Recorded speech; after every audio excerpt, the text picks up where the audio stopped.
اسرائیل کی غزہ کو 12 گھنٹے میں خالی کرنے کی ڈیڈ لائن ختم، بجلی اور تیل کی فراہمی معطل کر دی، انٹرنیٹ اور فون سروسز بھی بند۔ غزہ پر زمینی حملے کے لیے غزہ کی سرحد پر ٹینک اور بھاری توپ خانہ تعینات۔ اسرائیلی وزیر اعظم نیتن یاہو کا کہنا ہے کہ پوری طاقت سے ہر جگہ حملہ کریں گے، غزہ میں حماس کے ٹھکانوں کو ملبے میں تبدیل کر دیں گے۔ امریکہ کا بھی اسرائیلی ساحلوں کے تحفظ کے لیے جنگی بحری بیڑا بھیجنے کا فیصلہ۔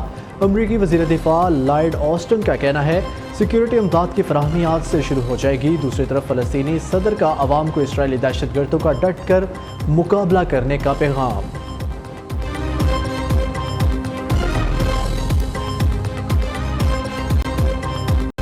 اسرائیلی ظلم و بربریت کا منہ توڑ جواب، حماس کا اسرائیل پر تاریخ کا سب سے بڑا حملہ۔ 2 روز میں 7,000 سے زائد راکٹ فائر کیے گئے، مجاہدین کی بری، بحری اور فضائی تینوں طرف سے حملے۔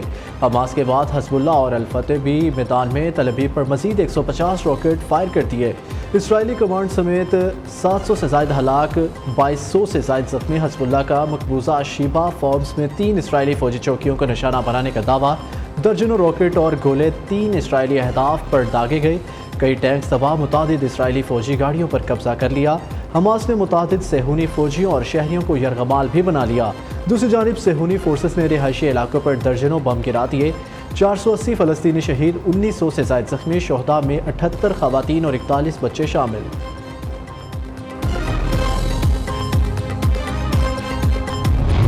انسانیت کے علمبردار اقوام متحدہ کا دوہرا معیار، پھر بے نقاب حماس کے حملے کی مذمت، اسرائیلی جارحیت پر خاموشی۔ سیکرٹری جنرل انطونیو گوتریس نے اسرائیل پر حملے کو بلا جواز قرار دے دیا، کہتے ہیں حماس نے بڑی غلطی کی، اسرائیلیوں کو نشانہ بنایا گیا۔ دوسری جانب اسرائیل کے مطالبے پر سلامتی کونسل کا ہنگامی اجلاس، وسیع تر تصادم سے بچنے کے لیے سفارتی کوششیں بھی شروع کرنے کے دعوے۔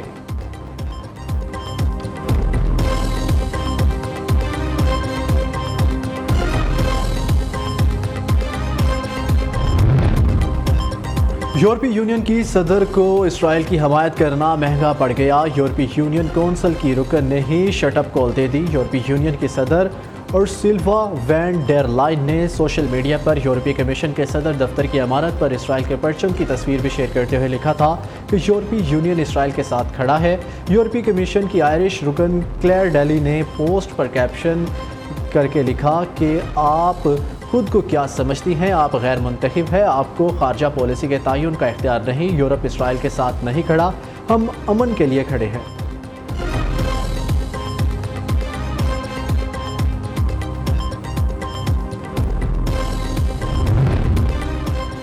خطے میں کشیدگی کا ذمہ دار اسرائیل قرار، سعودی عرب سمیت کئی اسلامی ممالک کا عالمی برادری سے فوری جنگ بندی کرانے کا مطالبہ۔ سعودی وزارت خارجہ کا کہنا ہے کہ عالمی برادری اپنی ذمہ داریاں نبھائے، 2 ریاستی حل ہی خطے میں سلامتی، امن اور شہریوں کی حفاظت کا ضامن ہے۔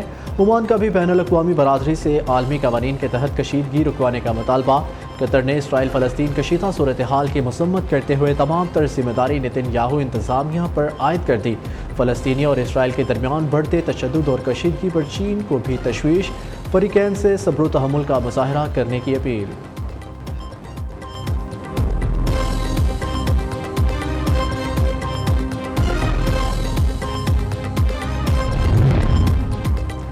پاکستان کو مشرق وسطیٰ میں بڑھتی کشیدگی پر تشویش، صدر عارف الوی کہتے ہیں فلسطین پر اسرائیلی قبضے کی مذمت کے بغیر امن ممکن نہیں۔ نگران وزیر اعظم انوار الحق کاکڑ نے مسئلہ فلسطین کے فوری حل کو ناگزیر قرار دے دیا۔ وزیر خارجہ نے کہا فلسطینیوں کے ساتھ یکجہتی کے طور پر کھڑے ہیں، اسرائیلی قابض افواج تشدد اور جبر کو فوری بند کرے، خود مختار فلسطینی ریاست کا قیام ضروری ہے، عالمی برادری تنازعات کے خاتمے، شہریوں کی حفاظت اور دیر پا امن کے لیے فوری مداخلت کرے۔ جلیل عباس چلانی کا مطالبہ، شہباز شریف، مریم نواز، آصف زرداری، بلاول بھٹو، مولانا فضل الرحمان اور دیگر رہنماؤں کا فلسطین سے اظہار یکجہتی کا اظہار۔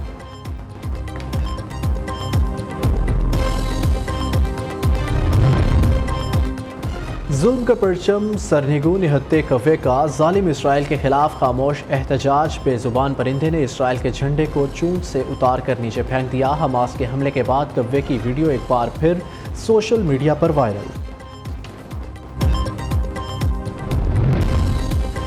ڈیرہ اسماعیل خان میں تھانہ ہتھالا پر دہشت گردوں کا حملہ، ایک اہلکار شہید، 4 زخمی۔ پولیس رائے کے مطابق دہشت گردوں نے دستی بموں اور راکٹ لانچر سے حملہ کیا، تھانے کا مین گیٹ تباہ، حملہ آور 40 منٹ تک فائرنگ کرتے رہے، پولیس کی جوابی کارروائی پر فرار۔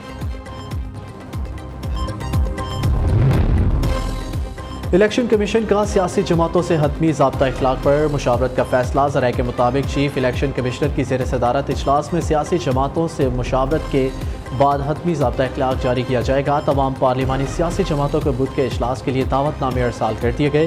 الیکشن کمیشن نے عام انتخابات کے لیے 88 نکات پر مشتمل مجوزہ ضابطہ اخلاق جاری رکھا ہے۔ شیر کو ہرانے اور مٹانے والے کئی آئے اور گئے، بڑے میاں صاحب آج بھی اپنی جگہ پر کھڑے ہیں۔ 2017 میں انہیں نہ نکالا جاتا تو آج ملک کا یہ حال نہ ہوتا۔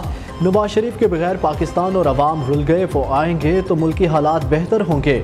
مریم نواز کا لاہور میں جلسے سے خطاب، کہا نواز شریف نے عوام کی خاطر اقتدار کے دن کم مشکلات زیادہ دیکھی، انہیں اقامہ جیسے مذاق پر نکالا گیا۔ نواز شریف کو کسی نے فوراً فنڈنگ کے ذریعے پاکستان میں لانچ نہیں کیا، سربراہ تحریک انصاف کو کڑی تنقید کا نشانہ بنایا۔ 2018 میں نواز شریف کے ووٹ پر ڈاکہ ڈال کر گھڑی چور کو حکومت دی گئی۔ 4 سال ایسے جوکروں کی حکومت رہی جہاں گالیاں دینے والوں کو بڑی بڑی وزارتیں ملی۔ پی ٹی آئی والوں نے الزامات کی بھرمار کی، ہم ایسا نہیں کریں گے۔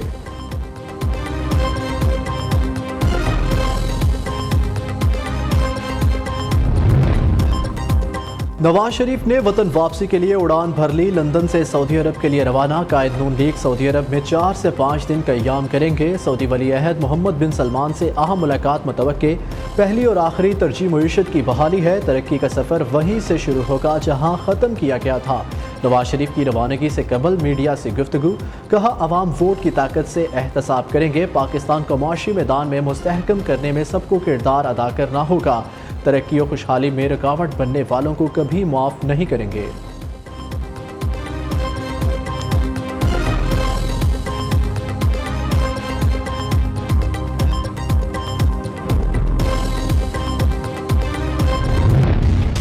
ANP کے سربراہ کے اس بیان کی مذمت کرتا ہوں جنہوں نے غیر ملکی تارکین وطن کے اس پورے ایشو کو جو ہے وہ کراچی میں ہمارے خاص کمیونٹی کے ہمارے بھائیوں کے ساتھ جوڑا، ان کو تارکین وطن سے ملانا یہ قابل مذمت ہے۔ یہ ایتھنک فالٹ لائن سے کھیلنے کی کوشش ہے اور کبھی بھی ہم کسی بھی فورس کو یہ اجازت نہیں دیں گے کہ تارکین وطن کے نام پہ پاکستان کے اندر ایتھنک بنیادوں پہ نفرت پھیلائی جائے۔ غیر قانونی غیر ملکیوں کی وطن واپسی کا سلسلہ جاری، ہفتے کو تورخم بارڈر سے 700 خاندان افغانستان واپس چلے گئے۔ غیر قانونی غیر ملکیوں کے خلاف کریک ڈاؤن بھی جاری ہے۔ بلوچستان میں 4 روز کے دوران 300 غیر قانونی افغان باشندے حراست میں لیے گئے ہیں۔ خیبر پختونخوا میں افغان باشندوں کے پاس کتنی املاک ہیں، تمام اسلحہ کی انتظامیہ کو ڈیٹا مرتب کرنے کی ہدایت کر دی گئی۔ وزیر اطلاعات بلوچستان جان اچکزئی کہتے ہیں تارکین وطن سے متعلق پالیسی 2 ٹوک اور واضح، کسی کا دباؤ قبول نہیں کیا جائے گا۔ چمن بارڈر سے 500 خاندان افغانستان جا چکے ہیں۔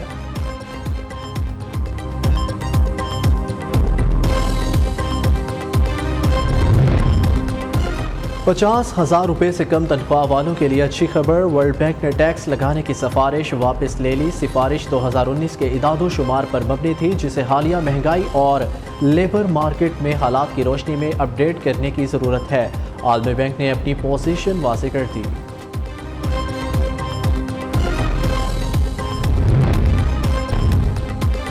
کراچی کی شاہ فیصل کالونی میں بچی سے زیادتی کی کوشش کرنے والے ملزم کے خلاف مقدمہ درج۔ ادھر سرجانی ٹاؤن نے 3 معصوم بیٹیوں کو زہر دینے والے سنگل باپ کو پکڑ لیا۔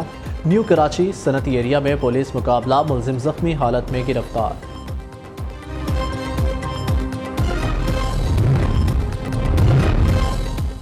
افغانستان کے علاقے ہرات میں زلزلے سے بڑی تباہی، 2100 سے زائد افراد لقمہ اجل بن گئے، 1000 سے زائد زخمی۔ 3 گھنٹے کے دوران 4 شدید جھٹکوں سے متعدد عمارتیں منہدم، درجنوں دیہات تباہ ہو گئے۔ افغان بولر راشد خان کا کرکٹ ورلڈ کپ کے تمام میچ کی فیس زلزلہ متاثرین کے نام کرنے کا اعلان۔